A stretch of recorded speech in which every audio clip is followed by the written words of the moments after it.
آیا کله مو اورېدلي دي چې له څاه یا برمې څخه په خپله اوبه راوځي؟ همدا ډول یوه حیرانوونکې ویډیو څو ورځې وړاندې د غزني له ګیلان ولسوالۍ څخه خپره شوه چې پکې د سیمې اوسېدونکی داسې وایي: دا وینې ماشین نه ده چالان، اوبه دومره ډېرې سوي دلته څاه وه د هغې په خپله راپورته کېږي. دا د غزني ولایت ګیلان ولسوالۍ د کتاب کلی د ګوریچي منطقه ده. تقریبا دونه اوبه راوتلې دي تر 1000 بیالو هم ډېرې اوبه دي. خو آیا دا یوازې ادعا ده او که حقیقت؟ موږ د همدې حقیقت موندلو لپاره د غزني د مرکز اړوند د سپندې د کلي له یو بزګر سره پرې غږېدلی یو. ده راته وویل چې د وروستیو ورښتونو له کبله یې وچ کاریز اوبه کړي دي. تقریبا کاریز دا څو کاله کېدو چې وچ و.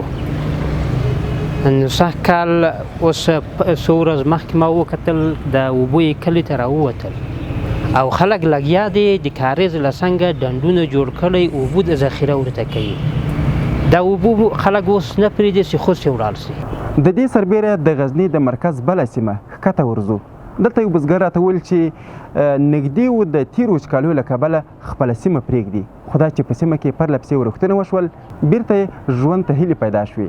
چې سږ کال خلک سخت ناامیده وو، سخت مجبوره وو، خلک دې ته مجبوره وو چې کډو ته مجبوره نه سو.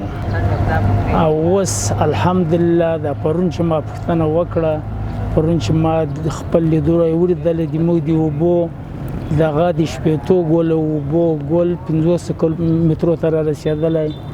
خلک ډېر خوشبینه دي. موږ له دې وروسته د غزني سردې بند ته ځو او دا ګورو چې دلته د اوبو کچه څومره زیاته شوې دی.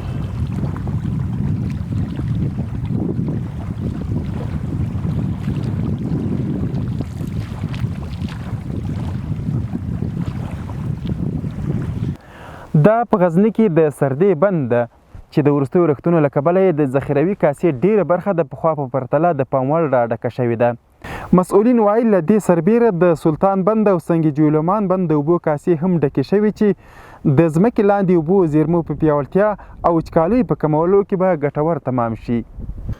د تېرو 3 میاشتو څخه را په دې خوا چې موږ د ارقامو اوسط اخیستی، د اوبو سطحه د ځمکې لاندې اوبو سطحه له 1 څخه تر 1.5 متر پورې پورته راغلې ده. لاملونه یې ما درته وښوده چې وروستي ورښتونه دي، ژمنۍ واورې دي او همدارنګه په ژمي کې د اوبو استفاده کمه وي. همدغه 3 لاملونه لري. د اوبو د چارو کارپوهان وایي د ورښتونو د اوبو زیرمه کول، د اوبو د ضایعاتو مخنیوی او د کرنې لپاره عصري سیستمونه کولی شي د ځمکې لاندې اوبو په پیاوړتیا کې مهم رول ولوبوي. سید الله څرګند، حریت راډیو، غزنی.